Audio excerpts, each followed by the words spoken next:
What's going on, everyone? This is Alita Worthing from Hot Ones at Home. This is the show with hot questions and even hotter wings. And today we're joined by Brad Sherwin, one of the most beloved servers I've ever seen at a restaurant for the past 4 years, a Metallica superfan, and you can catch him mid-July rocking the dad life. Congratulations, by the way. Thank you.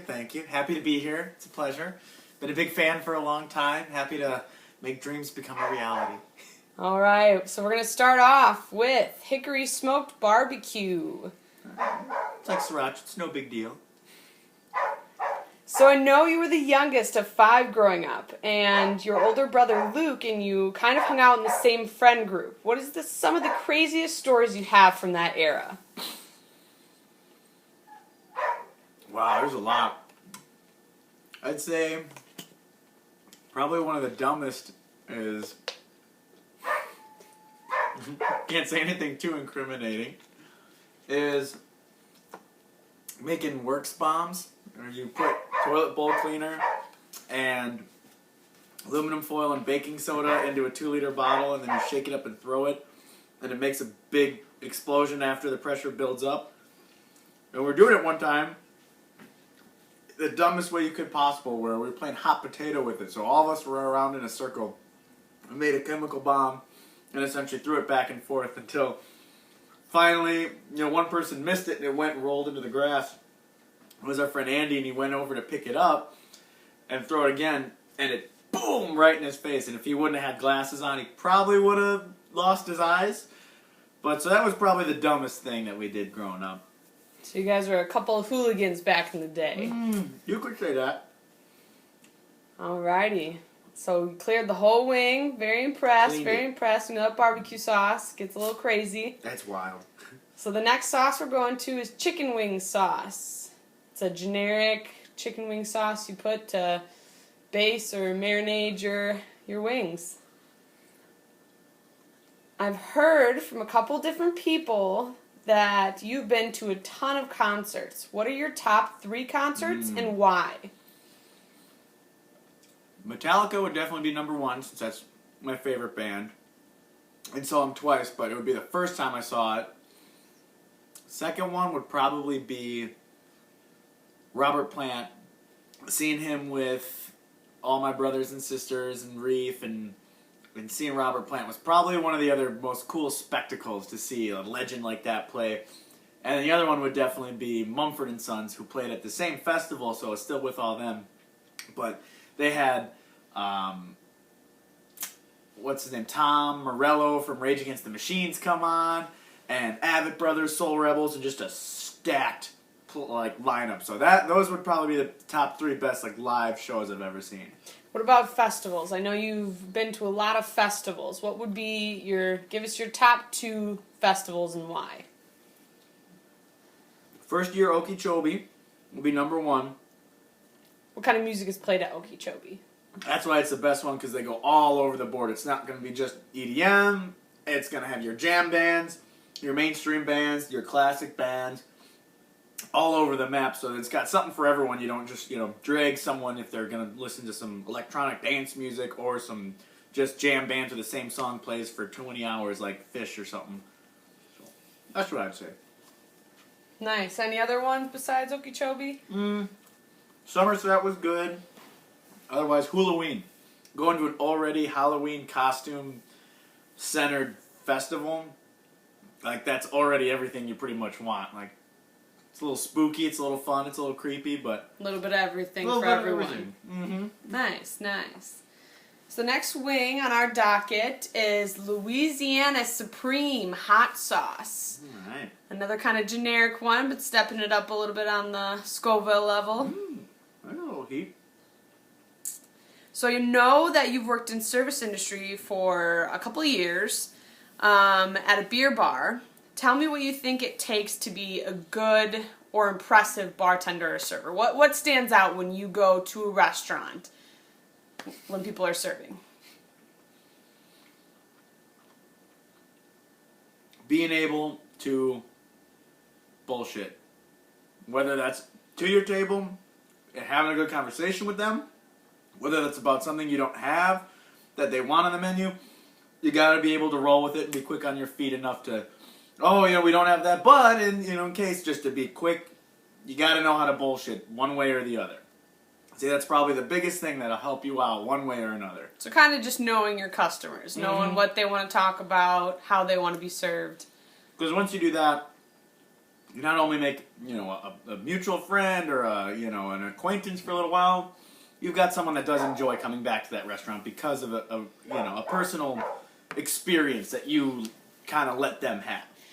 What makes a bad server? What makes your experience really bad at a restaurant? Like, what are some of the things that a server would do that would just tip it over the edge for you? Not caring. Just, showing up and just, here's your drink, here's this, I mean, I'm probably overly chummy with everyone, but that I'd say is the biggest thing for a weak server, is just to show up, give your drinks, give your food, and then walk away. And never ask, how's everything doing? Or, why are you guys here? Was this as good as, where you said it was from wherever you were from? So being, polite like that, I think that's what helps, people actually care and listen to you too. It goes both ways then, because I don't want to just talk and have them not look at me like I'm just some dummy that has to serve them food. Alrighty, so this next one is quite well known. It's Valentina. A little step up from the last one, a little more flavor probably in there too. I do feel a little heat. I can smell this. You smell what's coming? It's coming up. It's coming. So I know you really enjoy your whiskeys, and you've tried a range from cheap to a little more on the upper end of things. Mm. What is your absolute favorite you have tried? And why? It is tough, because there's so many that have different profiles and nodes and different flavors that, hit different things. Because you can depend what you're eating with it. What did you already drink with it?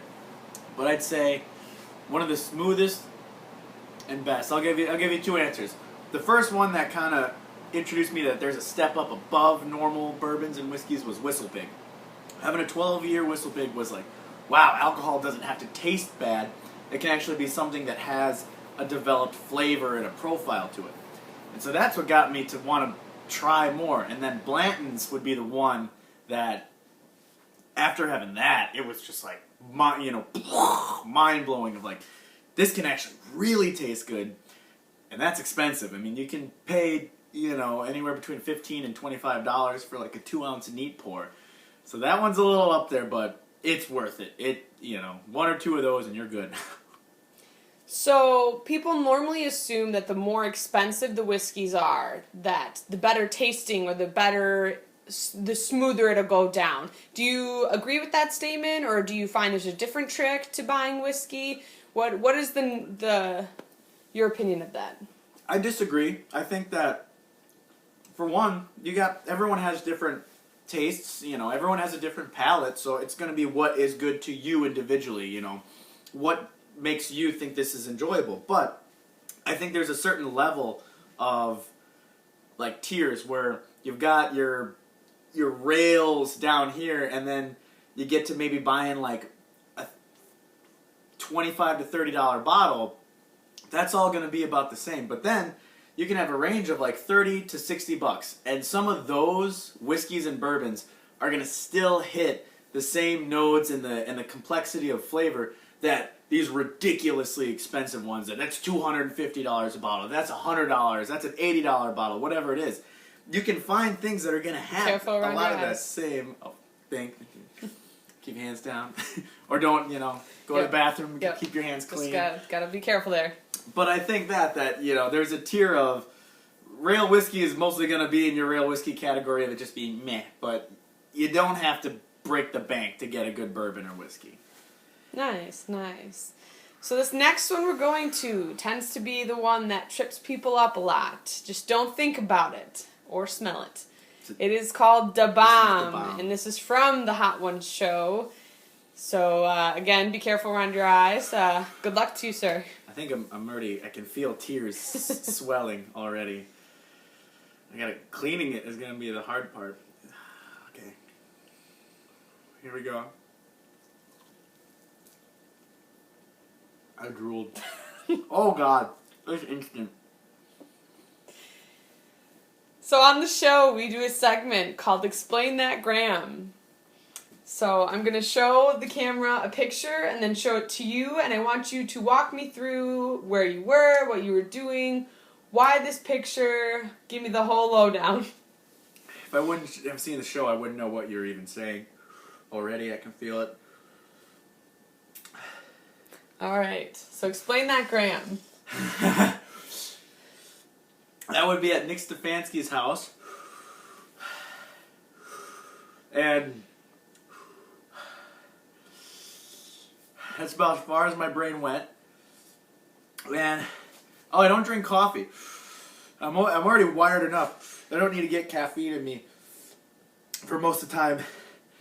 And he asked me in the morning, and I already, it was like vacation weekend, so I already had a beer, and he was like, "Do you want a coffee?" And I said, "Well, yeah, if you got whiskey to put in it." That was very like a quintessential Brad line. And he did. It was actually really good. I got tears. There's that whiskey again, coming right back full circle there. Bring it full circle. How you feeling? What are you feeling at this moment? It's not terrible. Like, it's hard to control. Like, I know I'm crying, and like, the breathing is the thing. If you need another napkin, just let us know. So far, so good. I don't want to touch, this hand is like, it doesn't even exist. I don't want to even think about it. Yeah, that's the one that normally tends to get people. They normally start to feel it around then. Yeah, that one was the bomb. That one's Dave, right? Yep. So the next one we got for you is Dave's Insanity. I don't want to do it. Okay, here we go. Okay. Go ahead and take a bite. Oh yeah, I have to bite, and then you ask the question. You gotta take a bite. I'm running. I feel lightheaded. You got your water and your beer if you need it. There's no shame. Ah, that's awful. Oh, I forgot you're supposed to do a last dab. I don't like this. It's not bad. It's not that bad. Tradition around here to put a little extra on your last wing. We call it the last dab. You don't have to do it if you don't want to. That was way too much. But it's not bad. It's not bad. So you lived in Milwaukee for most of your adult life. Obviously. What would you say is the top best place to get food late at night, and why? Pizza Shuttle. For the latest. What are some of the things you'd order from Pizza Shuttle? They had a Nashville chicken, which was really good. I can feel it in my ears. There's no shame if you need the water or the beer.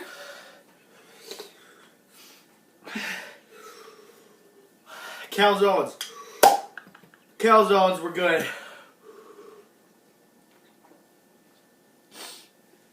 That helped a lot.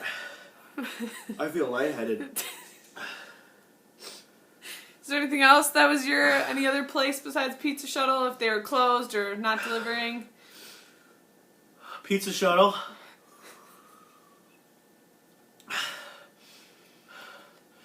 Stubbies. You know, I love the quesadillas.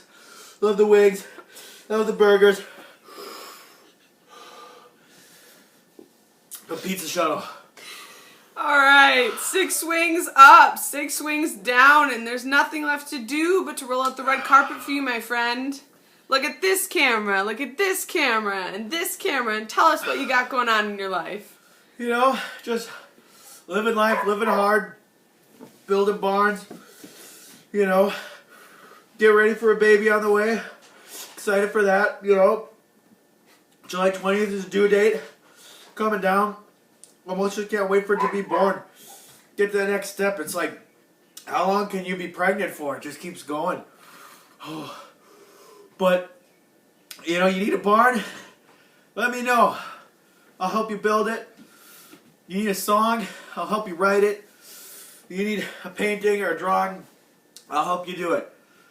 Alright, Brad Sherwin took it like a champ, sweating like I feel it. a champ. Alright. Cheers, America. It's no joke.